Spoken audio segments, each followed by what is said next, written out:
It's hodgepodge time, kids, because that's the way life goes sometimes. So this week I'm going to talk a little bit of Good Morning Vietnam and Adrian Cronauer and Passionate Mavericks and a little bit of Queensrÿche and some other fun stuff along the way.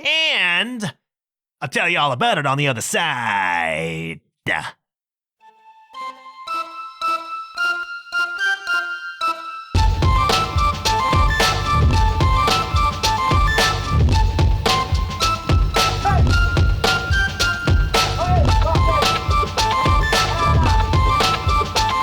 Hello, you're listening to the John Huff Podcast.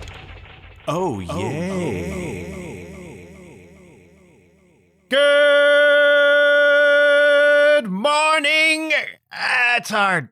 It's hard when you do not have a regional program to put something rhythmic and pithy on the end of what you will most certainly recognize as the Good Morning Vietnam sign-on. So you can do Good Morning Vietnam, and that rolls off the tongue because that's what we're used to saying. But while I probably have multiple thousands of listeners in Vietnam, and if you're tuning in now from Vietnam, good morning. It's morning here in my little studio. So I could say, good morning, India, because I've got thousands of bots listening to me in India, or America, USA, Canada, but there's not a really effective catch-all for that kind of sign-on. Good morning, Cyberspace. That's cheesy and lame. And what we're going to get into today is perhaps a cheesy and lame podcast episode, but that can be fun. That can be fun, right? Are we not entertained? I watched Good Morning Vietnam on the weekend. I have not seen that film in a long time. This is 1987. Some of you who are of a greener vintage might not know Good Morning Vietnam, but that was a star-turning vehicle for one Robin Williams. Good Morning Vietnam, 1987. And Robin Williams was playing the role of Armed Forces radio DJ Adrian Cronauer. Adrian Cronauer was a real person, okay? And the movie was based, I'm going to say loosely, on his experiences as a morning show host on Armed Forces Radio, Saigon, I guess, in Vietnam in the 1960s. Now, this is, I said, loosely based on his experiences, okay? As far as I can tell, the parts of the movie that are Adrian Cronauer's real life are that his name was Adrian Cronauer, and he was an Armed Forces radio DJ during the Vietnam War. There, the connection between reality and Hollywood ends. You know, virtually everything that happens in that movie is at 100% fabrication, to the degree that I wonder why they called the character Adrian Cronauer to begin with. Because what you see in the film is just not him and not his experience. What you see in the film is Robin Williams 100% doing Robin Williams in the way that only Robin Williams could, you know? But the Good Morning Vietnam thing, that was legit and real. As far as I know, Adrian Cronauer came up with that, and it's an interesting story because I did the abbreviated version.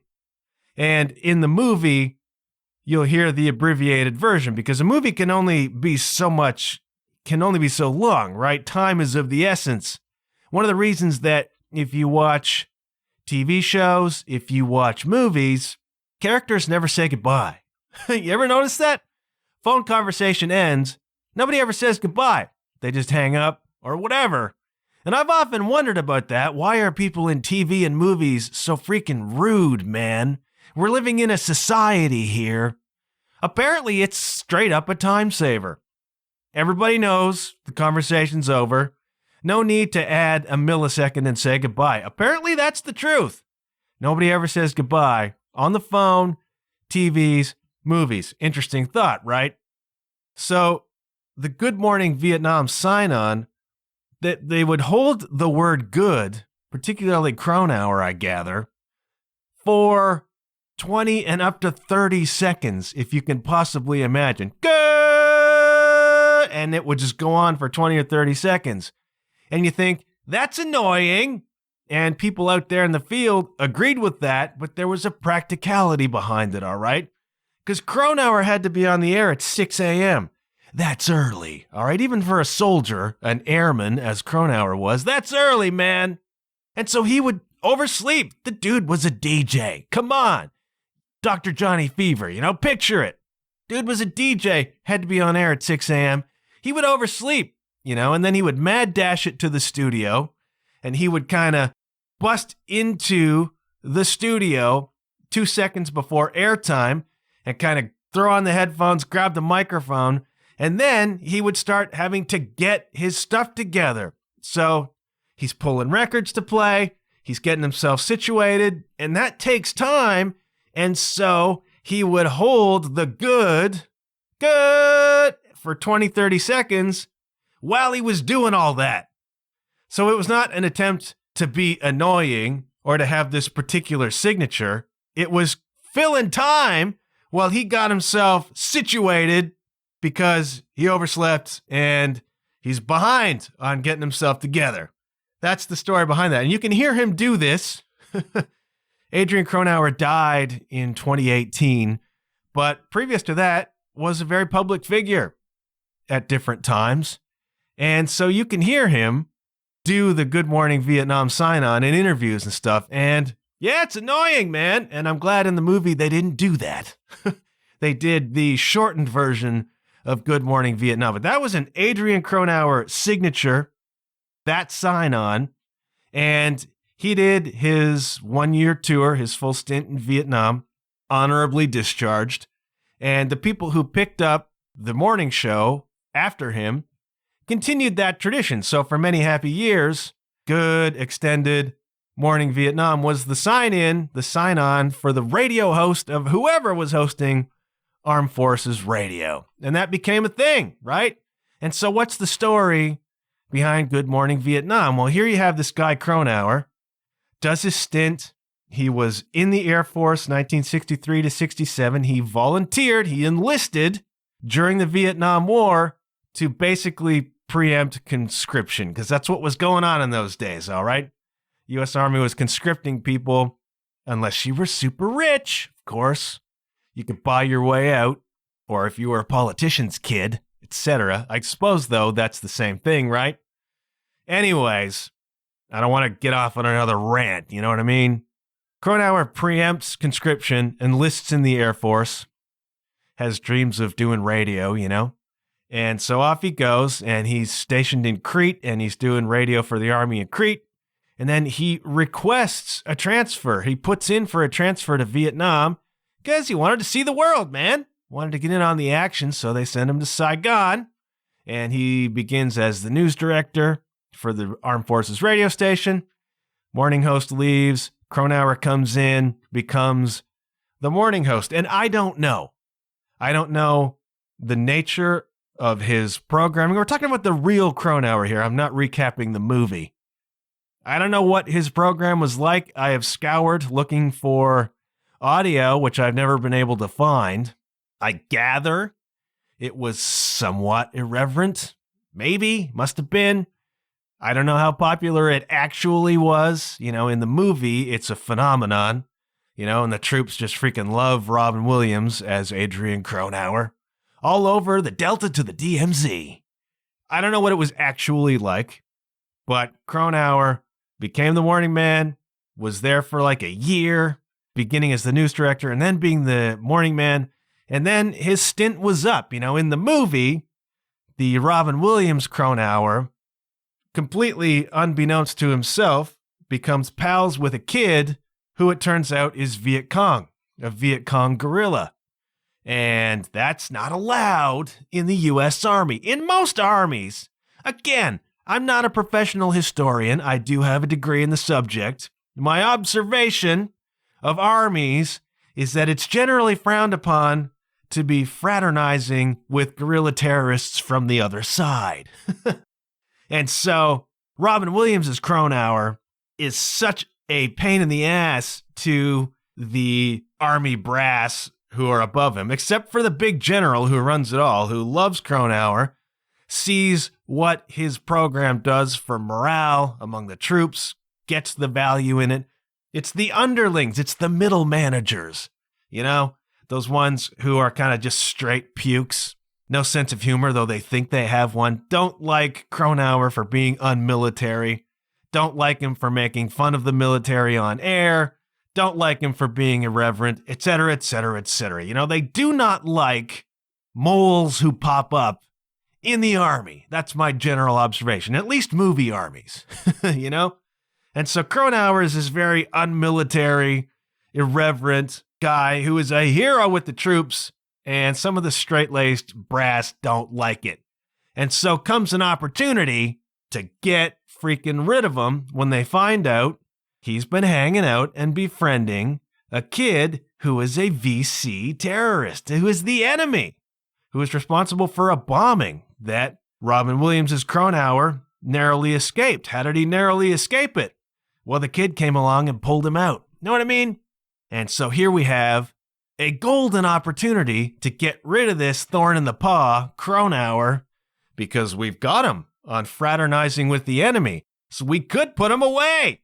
We could have him court-martialed. We could have him sent to prison. We could have him charged with treason for that, even though he had no idea, right? He was just chasing the dude's sister. Typical movie anti-hero, right? So they have this golden opportunity. They got the scandal. We've got him. We could charge him with treason. We're going to give him an honorable discharge, get him out of our hair. And that's what they do in the movie, right? Not what happened. All right, the similarities between the Robin Williams character and the real Cronauer barely exist. Cronauer was not sort of an anti-military guy, you know? He was serious about it, and he was a card-carrying Republican. Republicans are all about the army, man. And as he has said in interviews, if he had pulled some of the stuff that Robin Williams does in the movie, he would, quote, still be in Leavenworth, all right? He was not the maverick that he is portrayed to be in the movie. And again, I wonder why they even used his name, you know? I guess the reason they used his name is that because the impetus for this project came from Cronauer himself. Now, let's go back again. He is honorably discharged from the army at the end of his stint. There's no scandal. There's no fraternizing. There's no VC. It's just time's up, time served. Salute, and off you go. And then he's working in radio back home, et cetera, et cetera, et cetera. And he gets an idea in the late 70s for a TV show. Let's do a TV show. At the time, MASH is like the number one thing going. And WKRP is on TV. This is late 70s, right? Remember WKRP?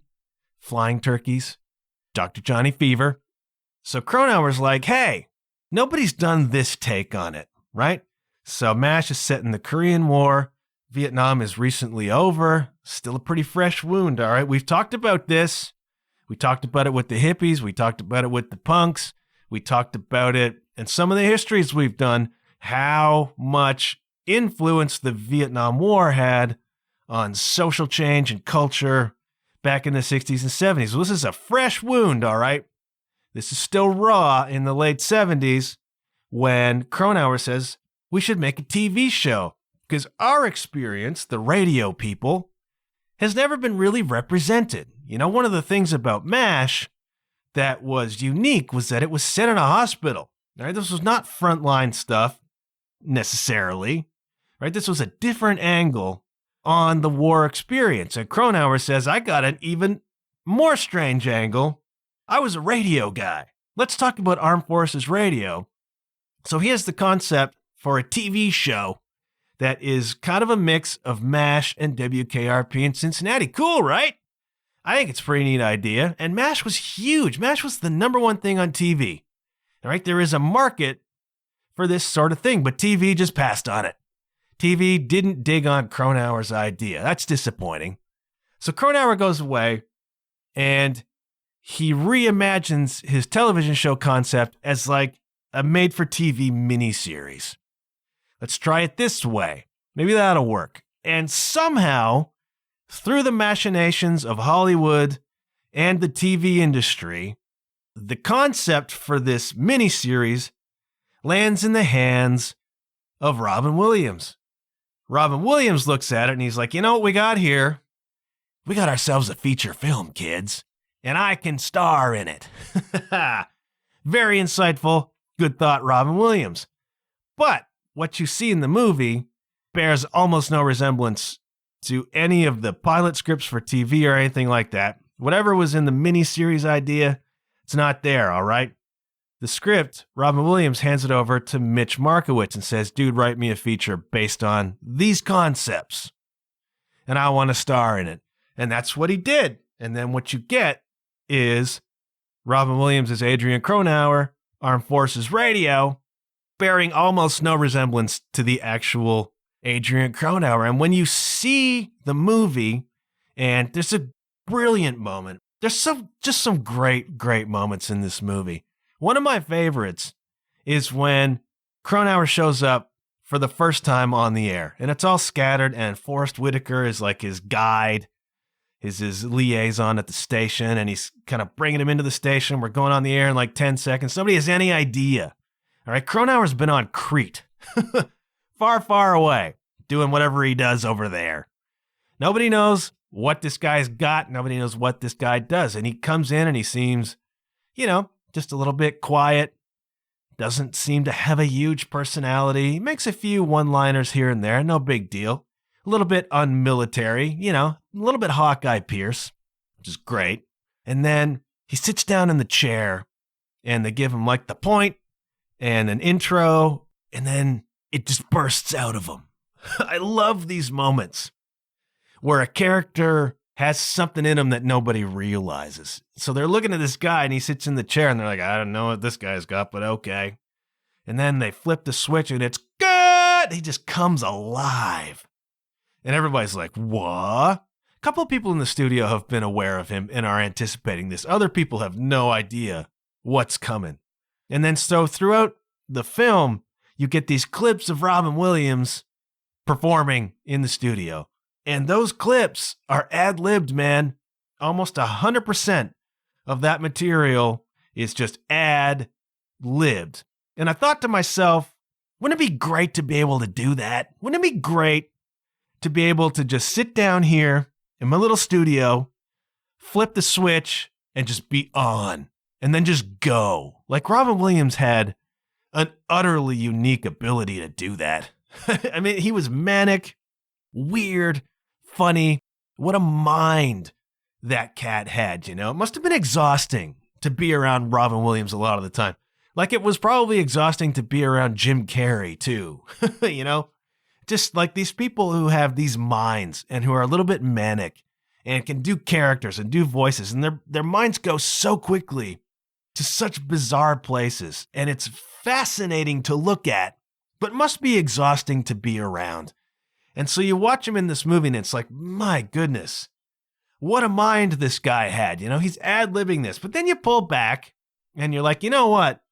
It's pretty easy to seem like an incredible improviser in 10 or 15 second bites. Because that's what you get in the movie. 10 or 15 second bites, right? And we don't know how many hundreds of improvisations he must have done before they settled on the ones that they used in the film. So, grain of salt, still some smoke and mirrors happening, but really compelling to watch a guy do what he did. And Robin Williams was exceptional in that capacity. And it's a great movie. It's a difficult movie in some ways. And it's really interesting to note how the culture wheel has changed since the 80s. A lot of the jokes that you get in that movie, a lot of the dialogue, a lot of the jokes, through the lens now, like if they remade Good Morning Vietnam, and they probably will, by the way, because what don't they remake anymore? Come up with a new idea. Anyways, if you remade it now, so much of the material would be considered sexist, homophobic, racist, etc., etc., etc. Like you would have to sanitize all the life out of that picture. And then you think about, that was the 80s, but it was set in the 60s. I mean, the wheel changes. We know in the 70s, the wheel turned hard, man. You had Archie Bunker on TV, etc., etc., etc. But you couldn't get away with it now. And I don't know if that's good or bad. I mean, we're looking at a period in time. You know, it's so popular now to just cancel everything. Instead of look at it, understand it, think about whether our perceptions of things can be improved from that. Rather than just cancel it, we don't want to have this conversation. This is bad. It's not bad. It was a point in time, you know? And we can look at that and acknowledge that our wheel of perception has shifted. We see things a little bit differently now, but you couldn't get away with it. You couldn't get away with half of what was on 80s television. You know, I've watched reruns of Night Court and stuff like that. I've talked about it. Couldn't get away with it, man. Could not get away with it. And maybe that's good. You know, maybe it's good that our perception of things like sexism and misogyny and homophobia, like we have advanced as a culture on how we understand and relate to people in certain ways. All right, I did not intend for this to turn into that. Just wanted to say, I watched Good Morning Vietnam, and so Adrian Cronauer, the real Adrian Cronauer, because he was the impetus for this project, I assume that's why they kept his identity. But he has this problem when the movie comes out, which he took in stride, because the character in the movie does fraternize with the VC and does chase the women. And, you know, if your name is attached to that, there's a certain amount of scandal, perhaps, that comes with it. Because people don't know that what's in the movie isn't real life. And sometimes people still don't know that. I got people looking for Spider-Man out there, you know what I mean? So Cronauer has to deal with this, a slight, in some circles, besmirching of his reputation, but it's okay. Generally speaking, he takes it in stride. He has his 15 minutes of fame, got some residuals off the picture. Picture did well, made a lot of money. Cronauer got a piece of that because it's his identity and it's his concept, right? Got some royalties. And he used those to go back to school and become a lawyer. Interesting, right? Became a lawyer, became very involved in veterans affairs, particularly with missing persons. And every war has its missing persons, man. Go look at the Vimy Memorial. You will see the names of thousands of Canadians missing. Or at Thiepval, or at the Menin Gate, or wars everywhere leave people missing. So it is with Vietnam.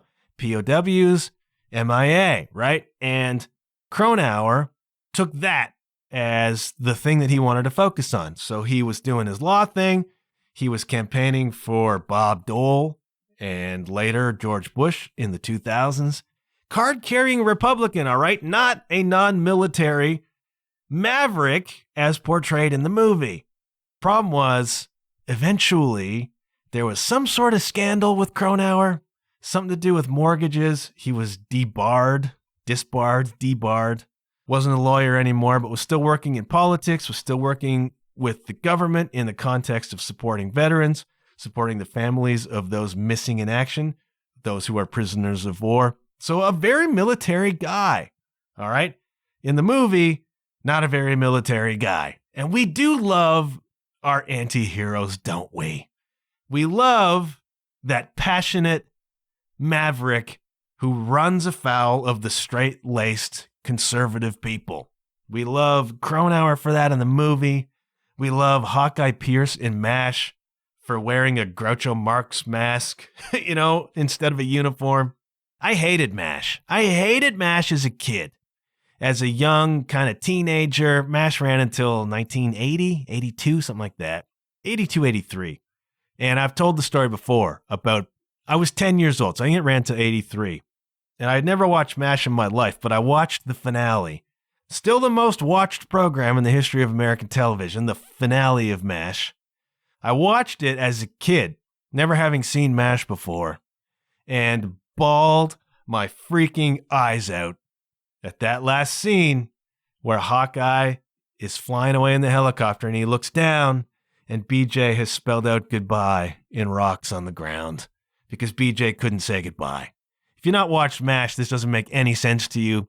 A hugely profound and touching moment, all right? And I cried like the kid I was.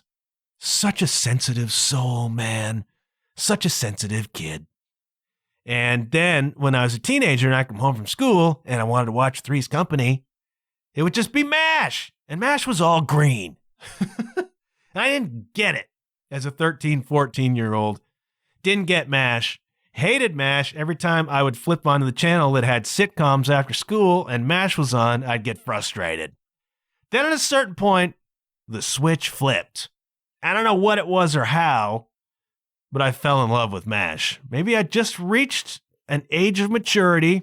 Maybe I was 15, more interested in history, and it just clicked. And I began to get MASH, particularly the early seasons that were so lunatic and madcap. I mean, as it went on, it got more serious and it got more heavy-handed, and it was still great, but the tone changed pretty dramatically. And then by the end, it was really sad and heart-wrenching MASH. Really powerful stuff. And I've heard that they're planning to remake MASH, like the TV show, update it in some way. And I just like, do we need to do that? Do we need to remake any of this stuff, man? No! But okay. The original MASH was freaking fabulous. And we loved Hawkeye. We loved Hawkeye for being that passionate maverick who flies in the face of the squares, because we all hate the squares, man. And that's one of the reasons Howard Stern was so freaking popular. Whether you found him funny or not, Howard Stern, his big old toes were always just, a centimeter over the line. And it was like, how far over the line can Howard go? And that's what made Howard Stern so freaking great, because there were restrictions on him, and the game was how far could he push those restrictions. Once he went to Sirius, there were no more squares. There were no more restrictions. Howard lost his foil. He lost his enemy. He could do whatever he wanted, and there was no consequence for that. And I think that's where you lose the charm and mystique. Now, I still listen to Howard. If I get a rental car and Sirius is on there, I'll tune into the Stern station because Howard Stern's great. But I think his real peak was when he was the passionate anti-corporate maverick. That's when Howard Stern was great because he had a foil. He had an enemy. And there's a really hilarious story. I was on a Howard Stern kick back in the late 90s. I never got to listen to the show because you couldn't just tune in on the internet and hear him.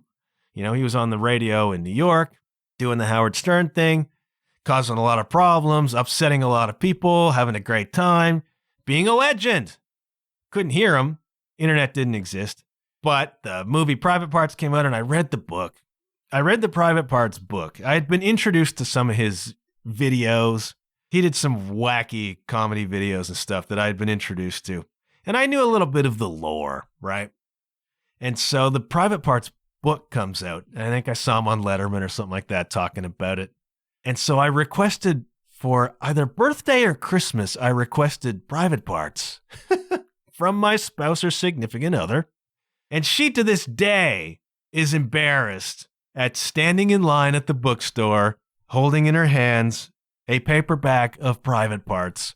And this is a classy, dignified, educated, mature woman, okay? Even then, setting on the counter Private Parts and having to hang her head in shame at purchasing this book. And then she brought it home for me, and I read it. And I can just remember sitting in the corner in our little one-bedroom apartment. We'd just gotten married, and just shaking with laughter. Just shaking with laughter. It was, at the time, one of the funniest things I've ever read in my life, Howard Stern's Private Parts. And I know some of you are tuning out right now. Some of you are saying, how could we have followed you for so many episodes, and now you're telling us this? Others of you are smiling and know exactly what I'm talking about. And if I read it now, I might feel differently about it. But at the time, it was hilarious. And I sat in the corner and shook laughing at some of this stuff. Then I watched the movie. Howard Stern was great in the movie. And he's the maverick, In the movie, he quits on air. His station changes to country format or something like that. This little station in the middle of nowhere that's just junk. And he's sitting there making no money. And they switched format, and he's got like a cowboy hat on.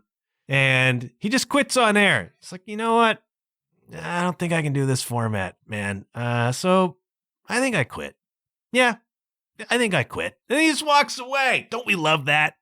Don't we love that? Especially a person like me. All right, picture teenage me growing up in the oppressive evangelical church. So many rules, man. So many rules at home. So many rules at church, so many lines to trip over, So much pressure to be perfect all the time, so many eyes on you, they make you believe. How attractive to me is a maverick like Robin Williams in Good Morning Vietnam? How attractive to me is his character in Dead Poets Society? That movie had a profound effect on my life. I didn't even know it at the time. I didn't even know it until I started thinking about this episode. Dead Poets Society is the reason I went to Teachers College. Dead Poets Society is the reason a lot of people of my vintage went to Teachers College. We wanted to be Dead Poets Society. Again, that passionate maverick flying in the face of the establishment. We all wanted to be that good-hearted, wise, passionate rebel. A lot of us did. I did.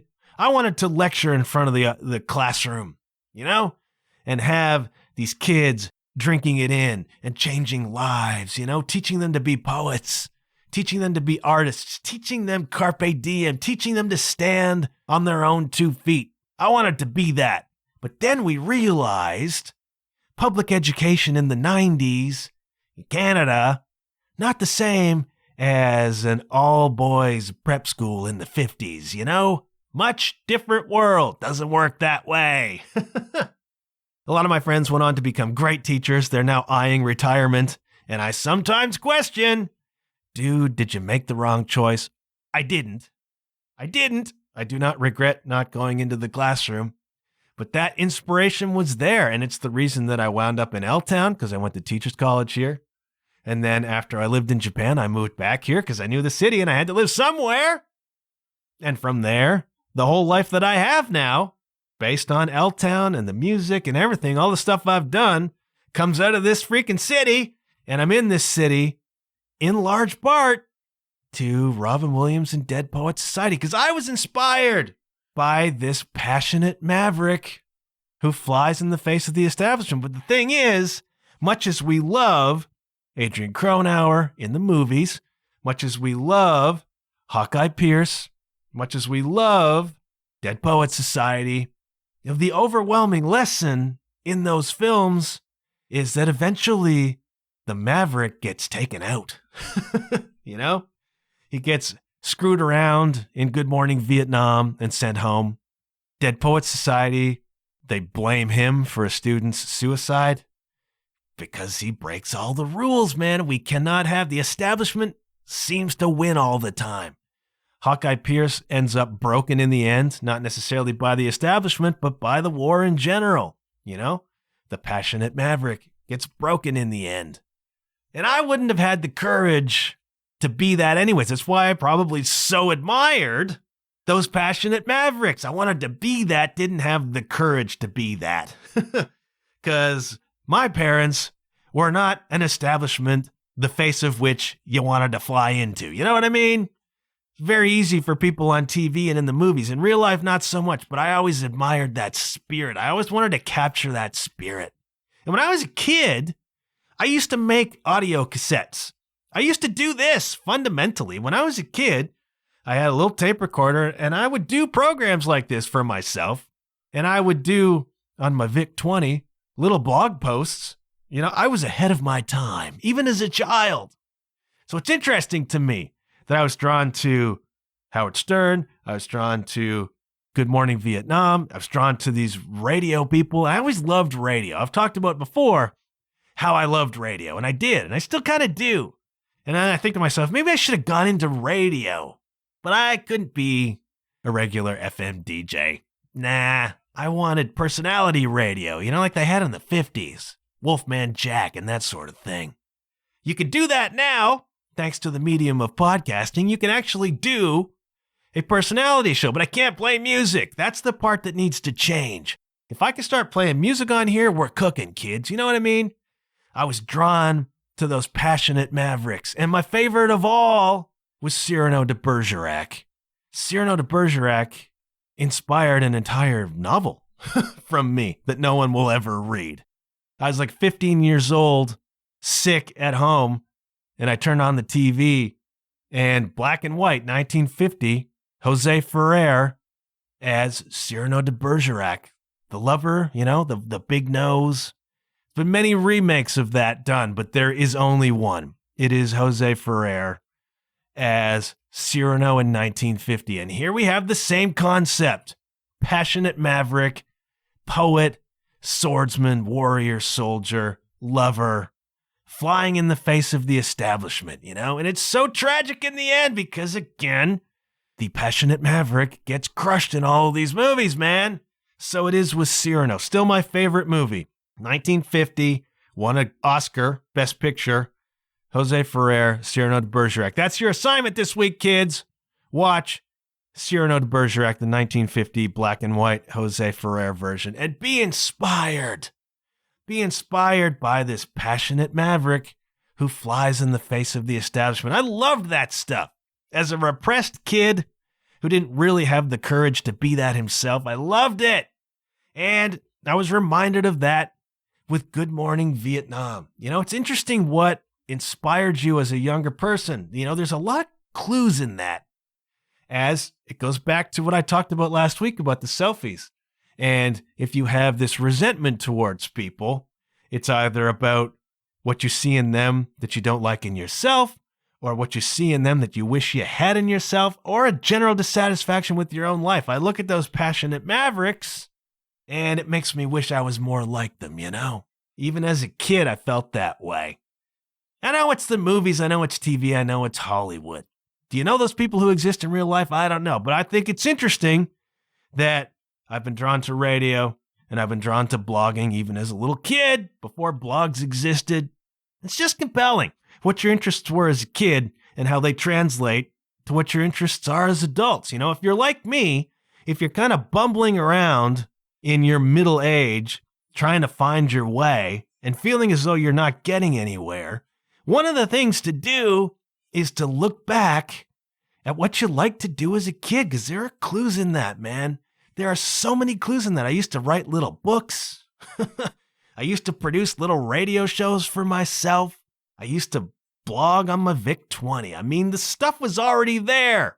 You roll it forward and you're like, well, how does that apply now? What was it about that so appealed to me? So it is with the movies. If you liked those 80s action movies with Arnold and the muscle men, what was it about that?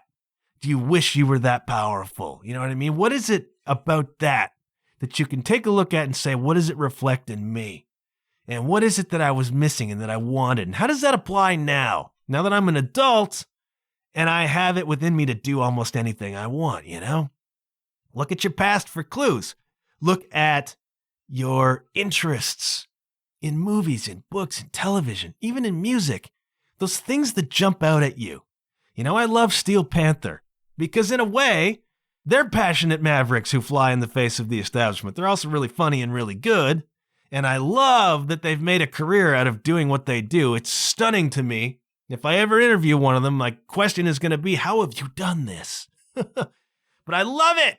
I love the people who stand up to the establishment, but I'd have never had the courage to do it myself, really. I would never toe the line, I would stay comfortably behind the line, because I'm not a passionate maverick, because those people are so courageous or so passionate that it just takes them over. I've never had that. Maybe I wish I did. Maybe it's not too late. So I watched Good Morning Vietnam, and you should too. Cracking movie, really inspiring movie, and just really funny at times also heart-wrenchingly sad.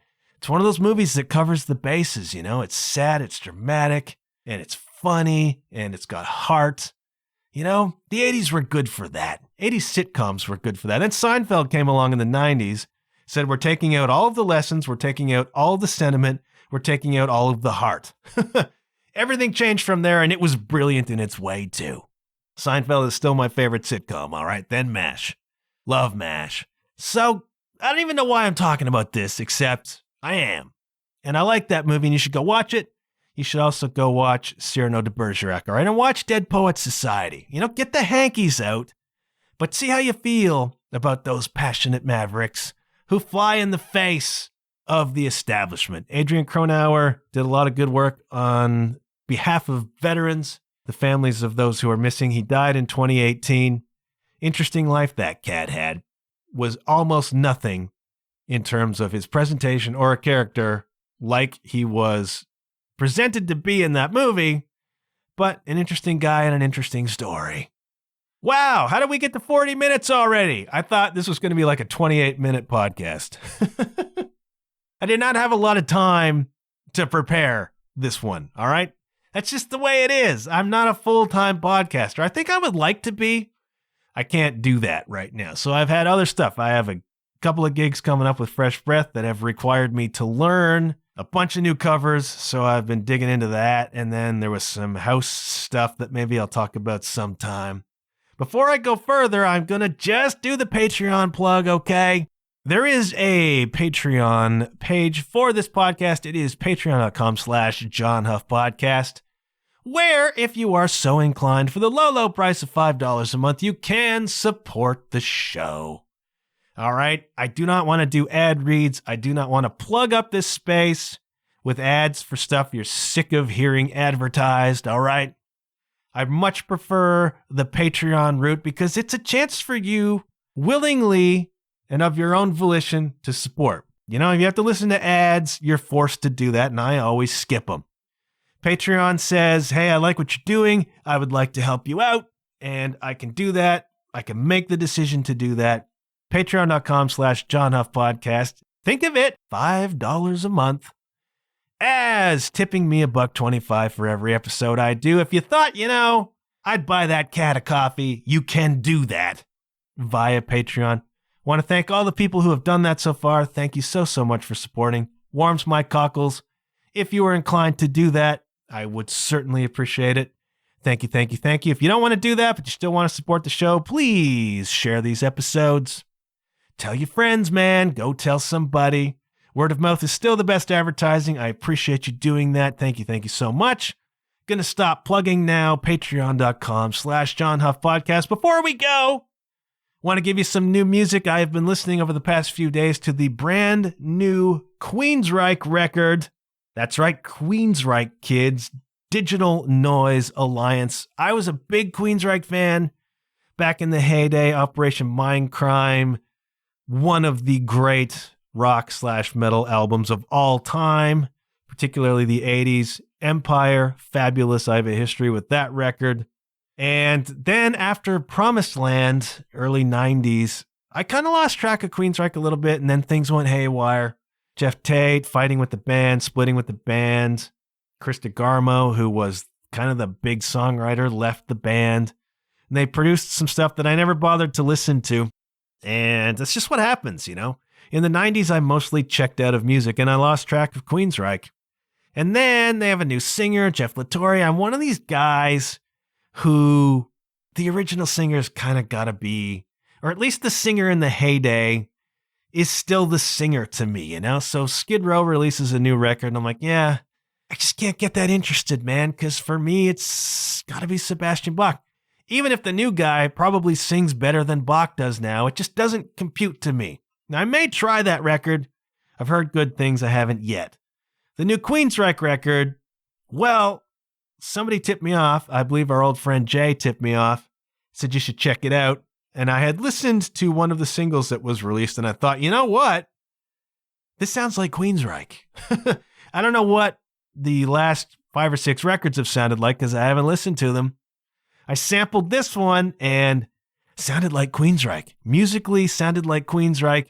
vocally, Todd LaTorre is sounding just like Jeff Tate. And I don't know if that's a good thing or a bad thing. I don't know if it's deliberate. Maybe it is. Because Todd LaTorre has, on his own, just a fabulous voice, all right? He is a terrific rock and roll singer. And is he trying, at this point, to sound like Jeff Tate? I don't know. Maybe he just does, and that's why they chose him. He used to be in Crimson Glory. Maybe that's why they chose him for the band after Tate left. But I'm listening to this, and if you just close your eyes and suspend your disbelief, there are times when it's Jeff Tate. It's Jeff Tate singing, and it sounds like Queensrÿche. It sounds at times like Mindcrime. It sounds at times like Empire. And I'm going to tell you, I've only been through it a few times, but this is a great record. This is a great rock and roll metal record, and it's really compelling to me because Jeff Tate is not in the band anymore. Chris DeGarmo is not writing for the band anymore. Scott Rockenfield is not in the band anymore. There's only 2 original members left, but it's sounding like Queensrÿche, and it's sounding really freaking good. So if you want to check it out, here's a few songs that I recommend, all right? The first song, In Extremis. Yeah, great chorus. Just great chorus. And Queensrÿche, I'm always a little bit surprised that Queensrÿche somehow became a radio band. Like Silent Lucidity off of Empire was a massive radio hit. Massive radio hit. And I don't get it. Not because it's not a great song. It's a brilliant song. I love that song. But it's not a radio song, by my reckoning. 1990, whatever it was, is like, that's a really strange song to have hit on radio, but it did. It's brilliant. Just a little bit strange radio-wise. And then Jet City Woman and Another Rainy Night. Like, they had some real legit, even Empire was a relatively big radio song. Fabulous. A little surprised, though, that they found their way onto the radio because they did not have that kind of, particularly in the early 90s, that kind of radio hair metal vibe that was happening at the time. So good for them, Queensrÿche, So this song, In Extremis, is just an example of what the band is actually all about. It's a little bit tortured. It's a little bit anguished. It's a little bit strange. The chorus is freaking fabulous. They are great. I remain amazed by people who can write choruses. In Extremis has a great one. Listen to Lost in Sorrow and close your eyes and tell me if that first verse was not sung by Jeff Tate. Really stunning how much Todd LaTorre can sound like Jeff Tate. It's amazing. Then there's a song called Sick Death. I think that's how you pronounce it, Sickdeth. And that goes all the way back, for me, in terms of sound and influence. It goes back even before Mindcrime. That is like Queen of the Reich stuff, all right? This is way back when Queensrÿche appeared on the scene and Jeff Tate was just shrieking and the riffs were really heavy, like really heavy. Queensrÿche was a heavy band when they turned up, man. And they became the single greatest influence on the Christian music industry I think that there's ever been. There was a period of time in the early 90s, like 90 to 93 or something like that, when almost every new Christian metal band that came out came with the description, sounds like Queensrÿche. Recon, Haven, Sacred Warrior, they all sounded like Queensrÿche. I think they are the single greatest influence on Christian metal that there's ever been. Strangely enough, none of those bands turned up on the radio, by the way. This song, Sick Death, goes all the way back to like Queen of the Reich. Really heavy, really cool. There's a tune called Behind the Walls, which has one of the great choruses I've heard in a very long time. And it's so intense. Queensrÿche has always done dark, intense, just a little bit anguished music, and it's coming to the fore. A lot of this stuff, there's a ballad called Forest, which just sounds like Della Brown to me from Empire, which is such a dark song. Queensrÿche is such a dark band. I don't think they've ever done a happy song. I don't think they've ever done a happy song. They all just have this darkness about them, but they do it so freaking well, man. The song Hold On, sounds like something from Empire or Promised Land. Again, it sounds like Queensrÿche. It sounds like Queensrÿche as I remembered Queensrÿche when I was a big fan of Queensrÿche. I just set the land speed record for saying Queensrÿche in a sentence. This is a good record, all right? Digital Noise Alliance, the new Queensrÿche record. If you were into them in the 90s, late 80s, have not listened to them since, go check this out. I think you will be pleasantly surprised. There is a curiosity, though. There's an oddity. The record ends with a cover of Billy Idol's Rebel Yell. And, I mean, it's good. They're a great band, but I wonder why. Like, it ended. You have this epic, heart-wrenching heavy metal record that ends on an appropriate note. And then, by the way, now we're going to play Rebel Yell. It's just a curious inclusion. I don't really get it. It's fine, whatever. It's just a little bit strange. So if you want to hear something a little bit strange, you can go listen to Queensrÿche covering Rebel Yell by Billy Idol. I'm giving this record a thumb up. I'm recommending you go check out Digital Noise Alliance by Queensrÿche. I will put some of that on the John Huff podcast, referenced on the podcast playlist. I got a rehearsal coming up. I'm amazed that I got this far. I'm going to go. You can find me on Facebook at the John Huff Podcast. You can find me on Instagram at Good. You can find me on Instagram at JW_Huff. You can find me on TikTok at John Huff Podcast. And of course on Patreon, patreon.com/the John Huff Podcast. Gonna shutting up. I want you to remember, good things happen when you put yourself out there, kids. Even if, as a passionate maverick, you wind up getting crushed at the end, you will still live in infamy. Thank you so much for listening. I will catch up with you again shortly. Until then, take care of yourselves, and I'll check you later. Yeah.